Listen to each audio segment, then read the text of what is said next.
But I won't be getting out there this year. I'm staying in. Credit crunch and all that. Can't afford a taxi home. Well, do you know what? It's a good job that we've got our bargain depth buster, Richard Fenton, to join us to tell us how to save a few quid over the Christmas. Now, Richard, last time you were in, sir, you were off to the good old US of A, as you do pretty much, well, I was going to say every year, but you do frequently. Head to New York, do a bit of Christmas shopping.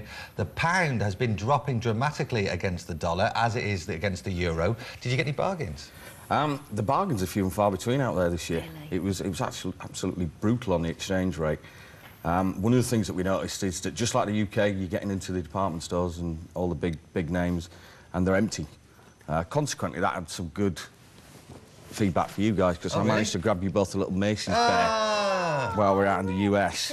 Macy's, oh, thank you very much. Oh, they lovely. And I'm sure Michelle's looking at me now thinking, where's mine? So it's here. Oh, isn't it good? See, he gets us all. It's funny, actually, it's funny you should mention this, because I was just reading a few statistics that an ideal Christmas trip for 56% of Mancunians is to go to Macy's and Bamberger's out in New York and do their Christmas shopping there. It's amazing how many people from Manchester you see. Well, really? we flew out of Heathrow, and the Manchester accent was very prevalent around the London area as we were going in and coming back out of New York. And I think I heard a couple of people being interviewed on the Today Show out in New York about the Brits coming over to the UK and spending less. And it's impacting the local economy in New York as it is around the world. People are not moving around as much as they usually do at Christmas.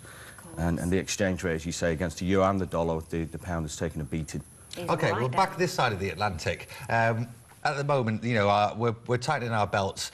We can't afford to go to over to the continent. We can't afford to go over to the States. We should stay at home. What tips can we do? I think the first thing that anybody wants to do this year is take a look at the big supermarkets. Supermarkets are obviously first choice for your food and your booze, and there's some great bargains out there at the minute on both of those lines. But things like electrical goods, perfumes, clothes, all the big names now are doing clothes lines, and they're competing with the big fashion names. You know, they're looking to see what's coming out each season, ripping off the big designs, getting them into the stores quickly and selling them much cheaper. I was talking to the Tesco press office earlier this week. They've announced a 50% cut on just about everything throughout the store. But more importantly, from a family point of view, 60% of all toys. Wow. And they stock some of the big name brands as well.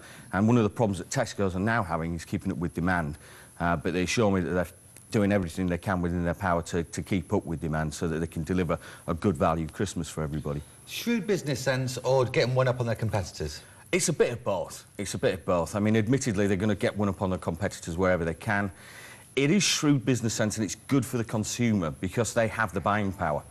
You and I don't have the power to go out and negotiate with the big toy manufacturers, or, for example, there's 50% off Apple iPods, which is a huge reduction for such a big name. And to find that kind of reduction, you need the muscle of somebody like Tesco. So then go out and do the negotiating, then you go in with the bargains. Everybody's a winner. They win, we win. OK, Richard, a week last Monday, it was called Manic Monday, as over £300 million were spent on the internet. Obviously, it's been a fervour this year of people actually shopping online. Yeah, I mean, this Christmas, we're anticipating to spend £35 billion on our Christmas presents, food and drink, which is actually a drop of about £150 to £200 per person. Now, it's probably a little too close to the big day itself to start buying things online today, but you can still use the internet to do price comparison.